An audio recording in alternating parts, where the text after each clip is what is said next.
Halo teman-teman, bertemu lagi bersama saya Indra, calon pegawai negeri sipil Mahkamah Agung tahun 2019. Nah, di video kali ini kita akan membahas tentang nilai-nilai dasar pegawai negeri sipil. Di sini teman-teman udah pada tahu belum apa aja sih nilai-nilai dasar PNS tersebut? Ya benar, nilai-nilai dasar PNS itu ada 5. Yang pertama, akuntabilitas. Yang kedua, ada nasionalisme. Yang ketiga, ada etika publik. Yang keempat, ada komitmen mutu. Dan yang kelima, ada anti korupsi. Di kesempatan kali ini, kita akan membahas tentang etika publik. Sementara untuk poin 1 akuntabilitas dan poin 2 nasionalisme itu saya sudah upload di video sebelumnya. Jadi teman-teman jangan pada lupa cek ya. Pada pembahasan ini kita akan membahas tentang kode etik dan perilaku pejabat publik, tentang bentuk-bentuk kode etik dan implikasinya, serta aktualisasi etika ASN. Sebelum masuk terlebih dalam, kita harus mengetahui dulu apa sih yang dimaksud dengan etika tersebut. Menurut Bapak Azimardi Azra, etika adalah karakter atau etos individu atau kelompok berdasarkan nilai-nilai dan norma-norma luhur. Sementara menurut Ricoeur tahun 1990, etika adalah tujuan hidup yang baik bersama dan untuk orang lain di dalam institusi yang adil. Dari pengertian menurut dua orang ahli tadi dapat kita ambil kesimpulan bahwa etika tersebut mengkaji tentang baik atau buruk, benar atau salah yang harus dilakukan atau bagaimana melakukan yang baik atau yang benar tersebut. Sementara itu, etika publik adalah refleksi tentang standar atau norma yang menentukan baik atau buruk, benar atau salah, perilaku, tindakan, dan keputusan untuk mengarahkan kebijakan publik dalam rangka menjalankan tanggung jawab pelayanan publik. Sedangkan kode etik adalah peraturan yang mengatur tingkah laku dalam suatu kelompok khusus. Sudut pandangnya hanya ditunjukkan pada hal-hal prinsip dalam bentuk ketentuan-ketentuan yang tertulis. Selanjutnya tentang nilai-nilai dasar etika publik. Di dalam Undang-Undang Aparatur Sipil Negara Pasal 4 sudah disebutkan bahwa terdapat 15 nilai-nilai dasar etika publik. Sementara itu, kode etik dan juga kode perilaku ASN juga diatur di dalam Undang-Undang Aparatur Sipil Negara Pasal 5. Biar lebih jelas, teman-teman bisa baca Undang-Undang ASN pada link di bawah ini. Setelah memahami tentang kode etik dan juga perilaku ASN, fokus utama dari pelayanan publik itu adalah pelayanan publik yang berkualitas dan juga relevan. Yang kedua, sisi dimensi reflektif sebagai penimbang dan alat evaluasi, serta modalitas etika jembatan antara norma moral dan tindakan faktual. Selanjutnya, itu tentang dimensi etika publik.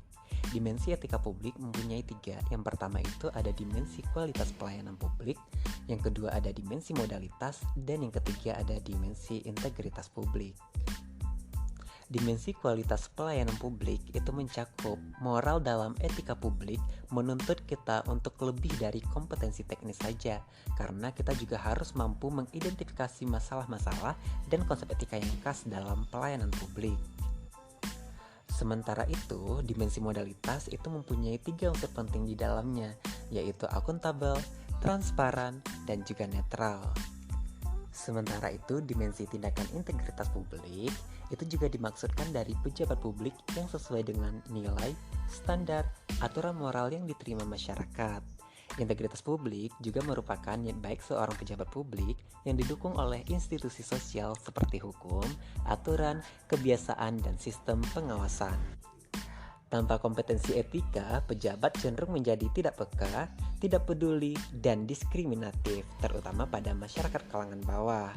Etika publik merupakan refleksi kritis yang mengarahkan bagaimana nilai-nilai seperti kejujuran, solidaritas, keadilan, kesetaraan, dan lain-lain dipraktikkan dalam wujud keprihatinan dan kepedulian terhadap kesejahteraan masyarakat atau kebaikan orang lain. Poin berikutnya itu masuk kepada bentuk-bentuk kode etik dan implikasinya. Pentingnya etika dalam urusan publik itu mencakup kewaspadaan profesional dan kewaspadaan spiritual. Kewaspadaan profesional itu menaati kaidah-kaidah teknis dan peraturan-peraturan yang terkait dengan kedudukannya sebagai seorang pembuat keputusan. Sementara itu, kewaspadaan spiritual itu mencakup kepada penerapan nilai-nilai kearifan, kejujuran, keuletan, sikap sederhana dan hemat, tanggung jawab, serta akhlak dan perilaku yang baik. Penggunaan kekuasaan atau legitimasi kebijakan itu juga penting loh teman-teman. Penggunaan kekuasaan itu dibagi dalam legitimasi kekuasaan, yang kedua ada legitimasi sosiologis dan legitimasi etis. Mengapa sih pentingnya alasan legitimasi etis tersebut? Yang pertama karena landasan etis memiliki basis yang sangat kuat bagi perilaku manusia. Yang kedua, legitimasi etis berada di belakang setiap tatanan normatif dan perilaku manusia. Dan yang ketiga, karena etika tidak mendasarkan diri pada pandangan-pandangan moral de facto yang berlaku, tetapi juga legitimasi etis tidak akan pernah dibatasi oleh ruang dan waktu. Selanjutnya, poin menarik lainnya adalah konflik kepentingan atau conflict of interest dalam pelaksanaan tugas. Setiap pegawai pemerintah harus menghindari yang namanya konflik kepentingan atau conflict of interest tersebut dalam pelaksanaan tugasnya. Karena konflik kepentingan akan mengakibatkan 1. Penyalahgunaan kekuasaan, 2. Pengerahan sumber daya publik yang kurang optimal, dan yang ketiga, peningkatan kesejahteraan rakyat terabaikan. Sumber-sumber kode etik ASN itu ada dalam Peraturan Pemerintah Nomor 11 Tahun 1959 tentang Sumpah Jabatan Pegawai Negeri Sipil dan Anggota Angkatan Perang. Yang kedua, Peraturan Pemerintah Nomor 21 Tahun 1975. Peraturan tersebut mengatur tentang sumpah jabatan atau janji pegawai negeri sipil. Yang ketiga, Peraturan Pemerintah Nomor 13 Tahun 1980 tentang Peraturan Disiplin Pegawai Negeri Sipil. Kemudian, Peraturan Pemerintah Nomor 42 Tahun 2004 tentang Pembinaan Jiwa Korps dan Kode Etik Pegawai Negeri Sipil. Yang kelima, Peraturan Pemerintah Nomor 53 Tahun 2010 tentang Disiplin PNS. Dan yang terakhir, Peraturan Pemerintah Nomor 5 Tahun 2014 tentang Aparatur Sipil Negara atau ASN. Kemudian, bagaimana sih aktualisasi dan juga etika ASN tersebut di dalam Pengadilan Agama Martapura? Di dalam Pengadilan Agama Martapura, kami telah melakukan yang namanya absen sidik jari, dan juga dalam penerimaan tenaga honorer itu juga berdasarkan ketentuan-ketentuan yang berlaku.